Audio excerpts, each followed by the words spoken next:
이른 새벽 5시 반 강동식은 평소와 같이 눈을 떴습니다. 70대 초반의 나이에도 불구하고 그의 몸은 정확한 시계처럼 움직였죠. 작은 원룸에서 간단히 세면을 마치고 경비복을 입는 동안 그는 항상 같은 생각을 했습니다.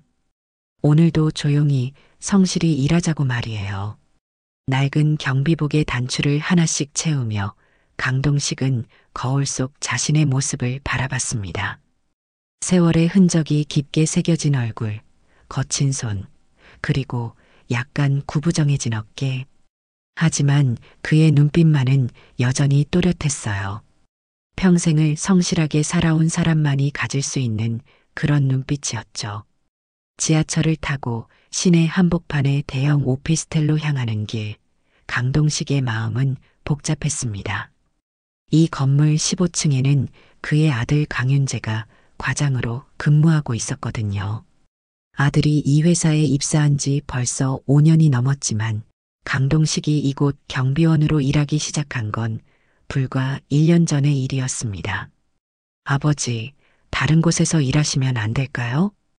윤재가 처음 이 제안을 했을 때 말했던 말이 아직도 귓가에 맴돌았습니다. 아들의 목소리에는 걱정과 미안함이 섞여 있었죠. 하지만 강동식은 고개를 저었습니다. 집에서 가깝고 나이가 많아도 받아주는 곳이 어디 그리 흔한가요? 더구나 요즘 같은 세상에 일자리를 구하는 것도 쉽지 않았어요. 건물 입구에 도착하자마자 강동식은 밤새 쌓인 택배들을 정리하기 시작했습니다. 크고 작은 상자들을 종류별로 나누고 각 층별로 분류하는 작업은 생각보다 시간이 오래 걸렸죠. 온라인 쇼핑이 늘어나면서 택배량도 하루가 다르게 증가하고 있었거든요. 이어서 로비 청소, 화장실 점검, 쓰레기 분리수거까지 해야 할 일들이 산더미처럼 쌓여 있었습니다. 오전 8시가 되자 직장인들이 하나둘 출근하기 시작했습니다. 강동식은 모든 이들에게 정중하게 인사를 건넸죠. 대부분의 사람들은 가볍게 고개를 끄덕이거나 수고하세요라고 말하며 지나갔습니다. 하지만 가끔은 아무 반응도 없이 그냥 지나치는 사람들도 있었어요. 그래도 강동식은 신경 쓰지 않았습니다. 사람마다 성격이 다르고 아침에 바쁜 건 이해할 수 있었으니까요. 점심시간 즈음 강동식은 잠시 엘리베이터를 타고 15층에 올라갔습니다. 복도 끝에서 윤재의 뒷모습을 멀리서 바라보며 흐뭇하게 미소를 지었죠. 정장을 단정하게 입고 동료들과 진지하게 대화하는 아들의 모습이 대견했습니다. 대학을 졸업하고 이렇게 번듯한 회사에서 과장까지 승진한 아들이 자랑스러웠어요. 하지만 가까이 다가가지는 않았습니다. 아들에게 부담이 될까 봐서 말이죠. 너한테 부담 안 되게 조용히 일하고 간다. 어제 저녁 윤재가 걱정스러운 표정을 지을 때 강동식이 했던 말이었습니다. 아들의 직장 동료들이 자신을 어떻게 생각할지는 중요하지 않았어요. 다만 윤재가 불편해하지 않기를 바랄 뿐이었죠. 하루 종일 묵묵히 일하며 강동식은 생각했습니다. 아들을 대학까지 보내느라 평생 허리가 휘도록 일했던 지난 날들, 그리고 이제 와서도 여전히 일하고 있는 자신의 모습을 말이에요. 하지만 후회는 없었습니다. 윤재가 이만큼 성장한 것만으로도 충분히 보람찼으니까요. 다음 날 아침 강동식은 평소와 같이 분리수거함을 정리하고 있었습니다. 플라스틱, 종이, 일반 쓰레기를 각각 분류하는 작업은 꽤 번거로웠지만 그는 항상 꼼꼼하게 해왔어요. 환경을 위해서라도 제대로 분리해야 한다고 생각했거든요. 그때 뒤에서 딱딱거리는 하이힐 소리가 들렸습니다. 20대 후반으로 보이는 여성이 커피잔을 들고 걸어오고 있었죠. 최지은이었습니다. 입사한 지 3년 정도 된 이 회사의 직원이었어요. 그는 분리수거함 앞에서 멈춰서더니 아무렇지 않게 커피잔을 바닥에 던졌습니다. 이것도 치우는 게 일이잖아요. 월급 받으시죠? 최지은의 목소리는 차갑고 무관심했습니다. 마치 강동식이 그곳에 있는 것이 당연하다는 듯한 말투였죠. 커피 찌꺼기가 바닥에 흩어졌고 플라스틱 컵이 굴러다녔습니다. 강동식은 잠시 멈춰서서 최지은을 바라봤습니다. 하지만 아무 말도 하지 않았어요. 대신 조용히 고개를 숙이고 바닥에 떨어진 커피잔을 주었습니다. 찌꺼기를 치우고 컵을 제대로 분리수거함에 넣는 동안 최지은은 그저 팔짱을 끼고 서 있었죠. 마치 자신이 당연한 일을 시킨 것처럼 말이에요. 다음부터는 좀 더 신경 써주세요. 최지은이 마지막으로 던진 말이었습니다. 그리고는 아무렇지 않게 엘리베이터로 향했어요. 강동식은 그저 네, 알겠습니다라고 작은 목소리로 대답했을 뿐이었죠. 며칠이 지나자 최지은의 행동은 더욱 심해졌습니다. 쓰레기 봉투를 발로 차면서 아, 이런 건 치우라고 있는 거 아니야? 도대체 뭐 하세요? 라고 말하기도 했어요. 때로는 일부러 휴지를 바닥에 떨어뜨리고 지나가기도 했습니다. 마치 강동식을 시험하듯이 말이죠. 주변 직원들도 이런 상황을 목격했지만 아무도 나서지 않았습니다. 모두 눈치만 보며 지나갔어요. 사실 직장 내에서 이런 일에 끼어들기는 쉽지 않았거든요. 특히 최지은이 나름 성과도 좋고 상사들에게도 인정받는 직원이었기 때문에 더욱 그랬습니다. 강동식은 이 모든 일들을 묵묵히 받아들였습니다. 마음이 상하지 않는 건 아니었지만 참아야 한다고 생각했어요. 자신 때문에 아들에게 피해가 가면 안 된다는 생각이 더 컸거든요. 윤재가 이 회사에서 잘 지내고 있는데 자신이 문제를 일으킬 수는 없었습니다. 하지만 마음 한구석에는 서운함이 쌓여갔어요. 평생을 성실하게 살아온 자신이 이런 대우를 받아야 하는 건지 의문이 들었거든요. 그래도 강동식은 참았습니다. 아들을 위해서라면 무엇이든 견딜 수 있었으니까요. 퇴근 후 집에서 윤재와 저녁을 먹을 때도 이 일에 대해서는 말하지 않았습니다. 아들이 걱정할까 봐서였죠. 대신 오늘 회사는 어땠니? 라고 물으며 평소와 다름없이 대화를 나눴어요. 윤재가 행복해하는 모습을 보는 것만으로도 강동식에게는 충분했습니다. 며칠 후 회사 사내 게시판에 흥미로운 글이 하나 올라왔습니다. 익명으로 작성된 글이었는데 내용은 이랬어요. 우리 회사 경비원분 과장님 아버지시래요. 항상 고개 숙이고 조용히 일하시던데 진짜 대단하신 것 같아요. 아들 직장에서 경비원으로 일하시는 게 쉽지 않을 텐데 말이죠. 이 글은 순식간에 직원들 사이에서 화제가 되었습니다. 많은 사람들이 댓글을 달며 자신들의 의견을 나눴어요. 대부분은 정말 대단하다, 존경스럽다는 내용이었지만 몇몇은 정말인지 확인해 본 사람 있나? 라는 의구심을 표하기도 했습니다. 하은비 대리가 이 글을 본 것은 점심시간 이후였습니다. 평소 사내 게시판을 자주 확인하는 편이던 그는 이 글을 보고 깜짝 놀랐어요. 윤재와 같은 팀에서 일하는 동료였던 하은비는 문득 며칠 전 목격했던 장면이 떠올랐습니다.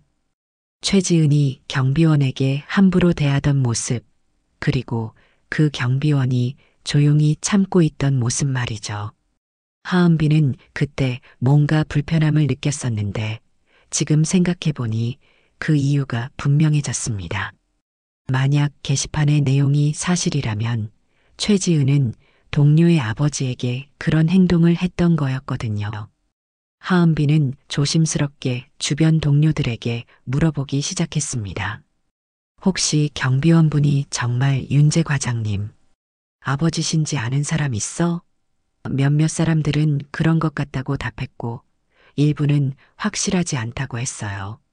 하지만 대부분은 그럴 가능성이 높다는 쪽에 무게를 뒀습니다. 사실 윤재는 평소 자신의 가족사에 대해 많이 이야기하지 않는 편이었습니다. 아버지가 경비원으로 일한다는 것을 부끄러워해서가 아니라 동료들에게 부담을 주고 싶지 않아서였죠. 하지만 가끔 아버지가 고생 많이 하셨다는 말을 하곤 했는데 이제 그 말의 의미가 더욱 명확해졌습니다.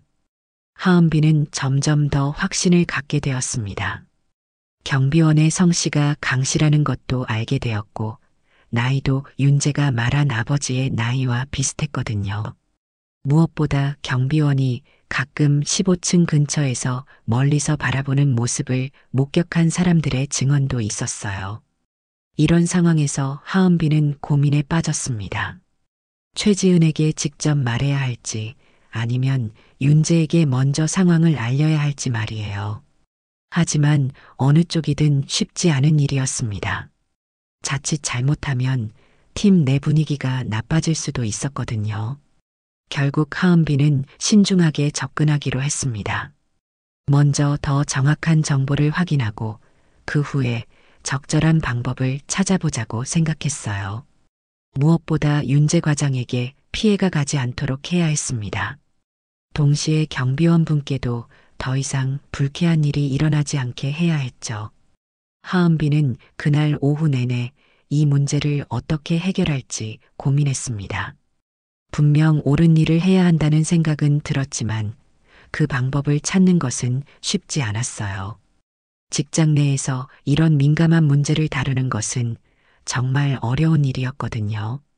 이틀이 지난 후 하은비는 더 이상 망설일 수 없다고 판단했습니다. 그날 아침 최지은이 또다시 경비원에게 무례하게 행동하는 모습을 목격했기 때문이었어요.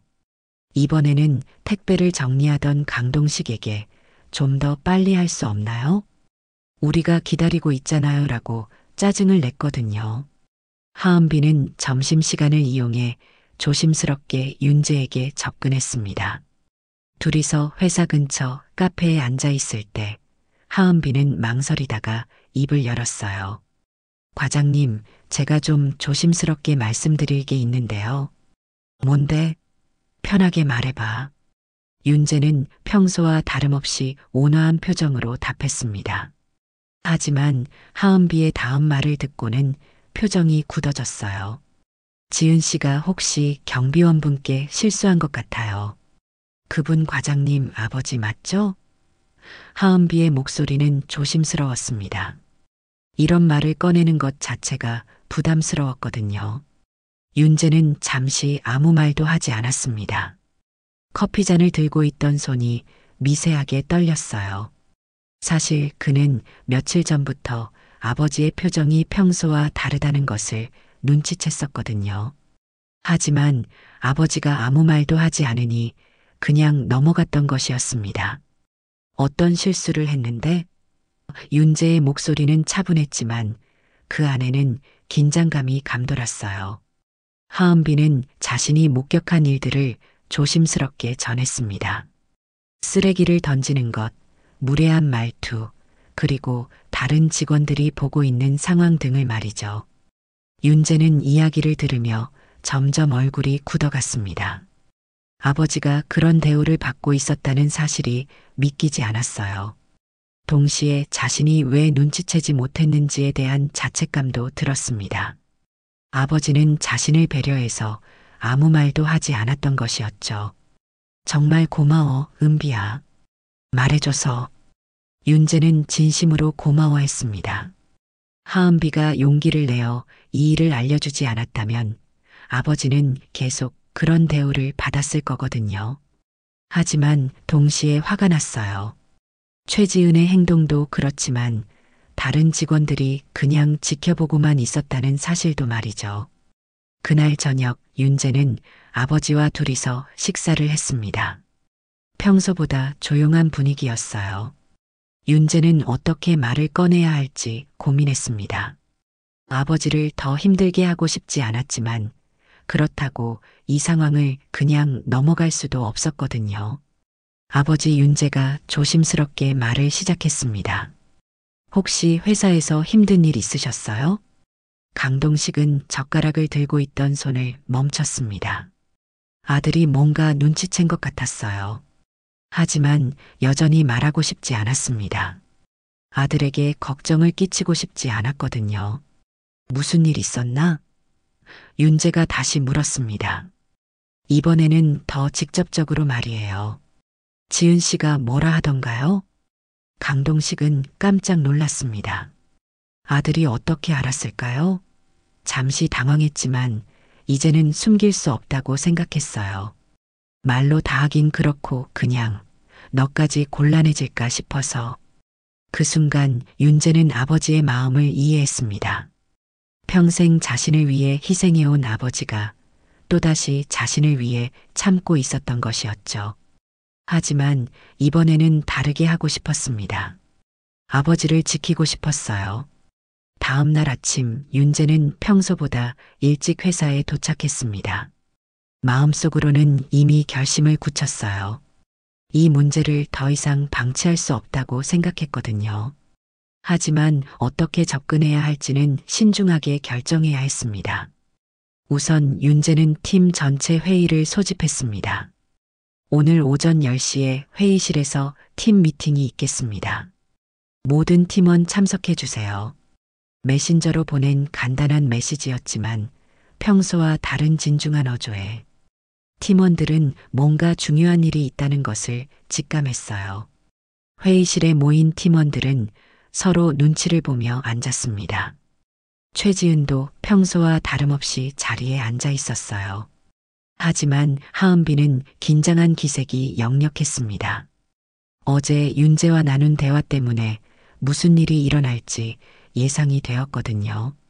윤재는 모든 팀원들이 자리에 앉은 것을 확인하고 나서 입을 열었습니다.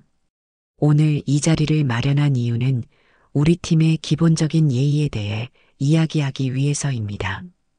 그의 목소리는 평소보다 단호했어요. 회사 내에서 어떤 사람이든 존중받아야 할 권리가 있다고 생각합니다. 직급이나 담당 업무에 관계없이 말이죠. 윤재는 한 명 한 명 팀원들의 얼굴을 바라보며 말했습니다. 우리 팀의 기본 예의를 못 갖춘 사람이 있다면 그 누구도 이 팀에 남을 수 없습니다. 최지은은 여전히 무슨 일인지 모르겠다는 표정이었습니다. 다른 팀원들도 마찬가지였어요. 하지만 윤재의 다음 말을 듣고는 모든 사람들이 상황을 이해했습니다. 지은 씨, 윤재가 최지은을 직접 호명했습니다. 우리 아버지께 그렇게 말한 적 있습니까?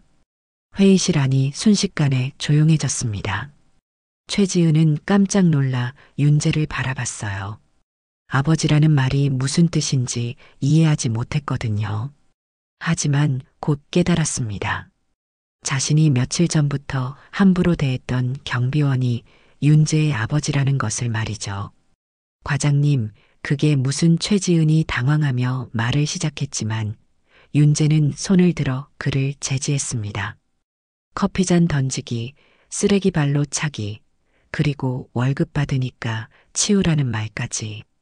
윤재의 목소리는 점점 더 단호해졌어요.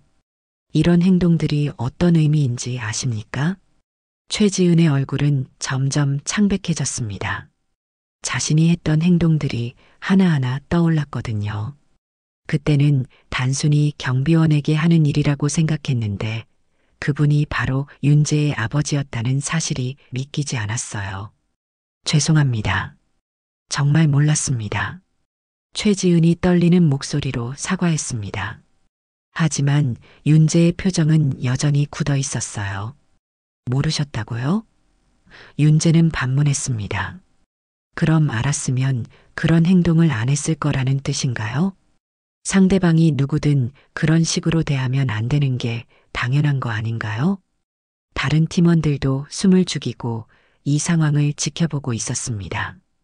평소 온화했던 윤재가 이렇게 화를 내는 모습은 처음 보는 것이었거든요. 하지만 모두가 그의 마음을 이해했습니다. 자신의 아버지가 그런 대우를 받았다면 누구든 화가 날 수밖에 없었을 테니까요. 윤재와 팀원들 사이의 긴장감이 고조되고 있을 때 회의실 문이 열렸습니다. 회사 대표가 들어왔어요. 하은비가 미리 상황을 보고했던 것이었습니다. 대표는 어제 저녁 이 일에 대해 전해 듣고 깊은 고민에 빠져 있었거든요. 무슨 일인지 들었습니다. 대표의 목소리는 무게감이 있었어요. 회사 내에서 이런 일이 일어났다는 것 자체가 부끄럽습니다. 모든 사람들이 대표를 바라봤습니다. 이런 상황에서 대표가 직접 나서는 것은 흔한 일이 아니었거든요. 최지은 씨, 제 사무실로 오세요. 대표의 말은 명령조였습니다. 최지은은 얼굴이 창백해진 채로 일어났어요. 다른 팀원들도 긴장한 표정으로 상황을 지켜봤습니다. 사장실에서 대표는 최지은에게 엄중하게 말했습니다. 경비원이 누군지 아는 것보다 왜 그러면 안 되는지 모른 게 더 큰 문제입니다. 대표의 목소리에는 실망감이 배어 있었어요. 회사의 모든 구성원은 동등하게 존중받아야 합니다. 그분이 과장의 아버지든 아니든 상관없이 말이죠. 최지은은 고개를 숙인 채 아무 말도 할 수 없었습니다. 자신의 행동이 얼마나 잘못되었는지 이제야 깨닫게 되었거든요. 대표는 계속해서 말했습니다. 이번 달 감봉 처분과 함께 공식적인 사과를 하시기 바랍니다. 그리고 앞으로 이런 일이 다시 일어나면 더 이상 이 회사에 있을 수 없을 것입니다. 한편 회의실에서는 윤재가 다른 팀원들에게 말하고 있었습니다. 제 아버지라서가 아니라 사람이라면 누구든 존중받아야 하니까 이런 이야기를 하는 겁니다. 그의 목소리는 여전히 단호했지만 분노보다는 안타까움이 더 크게 느껴졌어요. 우리가 회사에서 일하면서 가장 기본적으로 지켜야 할 것은 서로에 대한 예의입니다. 직급이 높든 낮든 어떤 일을 하든 상관없이 말이죠. 윤재는 팀원들 한 명 한 명과 눈을 마주치며 말했습니다. 앞으로는 이런 일이 절대 일어나지 않기를 바랍니다. 팀원들은 모두 고개를 끄덕였습니다. 이번 일을 통해 그들도 많은 것을 깨달았거든요. 평소에는 생각해보지 않았던 것들, 예를 들어 청소부나 경비원 같은 분들에 대한 자신들의 태도를 돌아보게 되었어요. 하은비는 윤재에게 조용히 말했습니다. 과장님, 용기 내서 말씀해 주셔서 감사해요. 저도 앞으로는 더 신경 쓸게요. 다른 팀원들도 비슷한 반응을 보였습니다. 이번 일이 단순히 최지은만의 문제가 아니라 모두가 반성해야 할 일이라는 것을 알았거든요. 사장실에서 나온 최지은은 눈이 빨갛게 부어 있었습니다. 대표와의 면담은 그에게 큰 충격이었어요. 자신이 얼마나 무례했는지, 그리고 그것이 얼마나 큰 상처를 줄 수 있는지 깨닫게 되었거든요. 무엇보다 강동식이 윤재의 아버지라는 사실을 알고 나서 더욱 죄송스러웠습니다. 그날 오후 최지은은 용기를 내어 경비실로 향했습니다. 손에는 작은 편지와 따뜻한 커피 한 잔을 들고 있었어요. 마음을 정리하고 진심으로 사과하고 싶었거든요. 경비실 문 앞에서 한참을 망설이다가 결국 문을 두드렸습니다. 들어오세요. 강동식의 온화한 목소리가 들렸습니다. 최지은이 문을 열고 들어가자 강동식은 놀란 표정을 지었어요. 왜 이 직원이 경비실까지 찾아왔는지 궁금했거든요. 최지은은 경비실 문턱에서 잠시 멈춰 섰습니다. 강동식이 앉아있는 모습을 보니 지금까지 자신이 얼마나 함부로 행동했는지 더욱 실감이 났어요. 그동안은 단순히 경비원이라는 직업으로만 봤는데 이제는 한 사람의 아버지, 그리고 누군가의 소중한 가족이라는 것이 느껴졌습니다. 안녕하세요. 최지은의 목소리는 떨리고 있었어요. 강동식은 의자에서 일어나며 어서 오세요라고 인사했습니다. 평소와 다름없는 온화한 모습이었죠. 하지만 최지은에게는 그 모습이 더욱 죄스럽게 느껴졌어요. 죄송합니다. 최지은이 갑자기 무릎을 꿇었습니다. 강동식은 깜짝 놀라며 이러시면 안 됩니다라고 말했지만 최지은은 고개를 들지 않았어요. 눈물이 나올 것 같아서였거든요. 정말 죄송합니다. 제가 정말 무례했습니다. 최지은의 목소리는 점점 작아졌어요. 저는 아무것도 몰랐습니다. 과장님의 아버지이신 줄도 몰랐고, 제가 얼마나 상처를 드렸는지도 몰랐어요. 강동식은 당황스러워하며 최지은을 일으켜 세우려고 했습니다. 일어나세요. 이러실 필요 없어요. 하지만 최지은은 여전히 고개를 숙이고 있었어요. 그동안 억눌렀던 죄책감이 한꺼번에 터져 나오는 것 같았거든요. 저는 그냥 경비원이니까 당연히 그런 일을 하는 거라고 생각했어요. 하지만 그게 아니었죠. 한 분 한 분이 다 소중한 분이신데 저는 그걸 몰랐습니다. 최지은의 말에는 진심이 담겨 있었어요. 강동식은 서랍에서 손수건을 꺼내 최지은에게 건넸습니다. 울지 마세요. 이미 지난 일이고 이제 알았으니 됐잖아요. 그의 목소리는 여전히 따뜻했어요. 화를 내거나 원망하는 기색이 전혀 없었거든요. 어떻게 저한테 이렇게 좋게 말씀해 주실 수 있어요? 최지은이 고개를 들며 물었습니다. 강동식의 눈빛은 정말 온화했어요. 마치 자신의 딸을 보는 아버지의 눈빛 같았죠. 젊은 사람이 실수할 수도 있는 거죠. 중요한 건 깨닫는 것이고 앞으로 어떻게 하느냐예요. 강동식이 말했습니다. 제 아들도 어릴 때 많은 실수를 했어요. 하지만 지금은 이렇게 훌륭하게 자랐잖아요. 최지은은 강동식의 말을 들으며 더욱 죄송스러워졌습니다. 자신이 상처를 준 사람이 이렇게 너그럽게 용서해 주다니 믿기지 않았어요. 동시에 윤재 과장이 왜 그렇게 훌륭한 사람인지 알 것 같았습니다. 이런 아버지 밑에서 자랐으니까요. 앞으로는 정말 조심하겠습니다. 그리고 다른 분들에게도 예의를 지키며 대하겠어요. 최지은이 진심으로 약속했습니다. 강동식은 미소를 지으며 고개를 끄덕였어요. 그럼 이제 일하러 가세요. 너무 오래 있으면 다른 직원들이 궁금해할 거예요.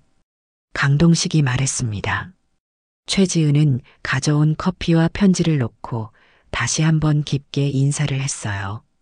그리고 경비실을 나서면서 마음이 한결 가벼워진 것을 느꼈습니다. 그날 저녁 윤재는 평소보다 일찍 퇴근했습니다. 아버지와 함께 집에 가고 싶었거든요. 경비실로 향하는 발걸음이 평소보다 가벼웠어요. 오늘 일어난 일들을 생각하니 마음이 복잡하면서도 후련했습니다. 경비실 문을 열자 강동식이 정리정돈을 하고 있었습니다. 아버지, 퇴근하세요. 윤재가 말하자 강동식은 놀란 표정을 지었어요. 벌써? 오늘 일찍 끝났네. 네, 아버지랑 같이 가고 싶어서요. 윤재의 말에 강동식은 미소를 지었습니다. 아들이 이렇게 먼저 찾아온 것은 오랜만이었거든요. 평소에는 서로 눈치를 보며 따로 퇴근하곤 했었는데 말이죠. 두 사람은 나란히 걸으며 집으로 향했습니다. 저녁 무렵의 거리는 평화로웠어요. 아버지와 아들이 함께 걷는 모습이 자연스러워 보였습니다. 한참을 걷다가 윤재가 입을 열었어요. 아버지, 오늘 지은 씨가 사과하러 왔다고 들었어요. 강동식은 고개를 끄덕였습니다. 그래, 진심으로 사과하더라. 좋은 아이인 것 같아. 아버지는 정말 대단하세요. 윤재가 말했습니다. 저였으면 화도 나고 서운했을 텐데 아버지는 어떻게 그렇게 너그럽게 용서하실 수 있어요? 강동식은 잠시 생각하다가 대답했습니다. 사람은 누구나 실수를 하는 법이야. 중요한 건 그 실수에서 배우는 거지. 그 아이도 이제 알았으니까 앞으로는 잘할 거야. 윤재는 아버지의 말을 들으며 감동했습니다. 평생을 이렇게 살아온 아버지가 정말 존경스러웠어요. 학력이 높지 않고 좋은 직장에 다니지도 않지만 인품만큼은 누구보다 훌륭한 분이었거든요. 아버지 윤재가 걸음을 멈추며 말했습니다. 저 아버지 아들이라서 진짜 자랑스럽습니다. 강동식도 걸음을 멈추고 아들을 바라봤습니다. 윤재의 눈에는 진심이 담겨 있었어요. 그동안 아들에게 부담을 줄까봐 조심스러워했는데 이제는 그럴 필요가 없을 것 같았습니다. 나도 너를 자랑스럽게 생각한다. 강동식이 말했습니다. 공부 잘하는 것도 좋지만 사람 배려하는 마음을 가진 게 더 중요해. 그게 아빠가 너한테 해준 유일한 교육이야. 두 사람은 다시 걸음을 옮겼습니다. 이제는 서로를 의식하지 않고 자연스럽게 대화를 나눴어요. 그동안 쌓였던 어색함이 사라진 것 같았거든요. 앞으로는 아버지가 힘든 일 있으면 꼭 말씀해 주세요. 윤재가 말했습니다. 저도 이제 어른이니까 아버지를 지킬 수 있어요. 강동식은 아들의 어깨를 가볍게 두드렸습니다. 고맙다 아들아. 하지만 아빠는 괜찮으니까 너무 걱정하지 마. 집에 도착한 후 저녁을 준비하면서 윤재는 생각했습니다. 오늘 일어난 일들이 단순히 최지은의 사과로 끝나는 것이 아니라 회사 전체의 분위기를 바꾸는 계기가 되었으면 좋겠다고 말이에요. 모든 사람이 서로를 존중하는 그런 직장이 되었으면 했습니다. 어떤 직업도 어떤 사람도 함부로 판단하지 말아야 합니다. 그 사람은 누군가의 아버지이고 누군가의 자랑이니까요. 강동식과 윤재의 이야기는 우리 모두에게 소중한 교훈을 남겨주었습니다. 진정한 품격은 학벌이나 직업이 아니라 다른 사람을 대하는 마음가짐에서 나온다는 것을 말이죠.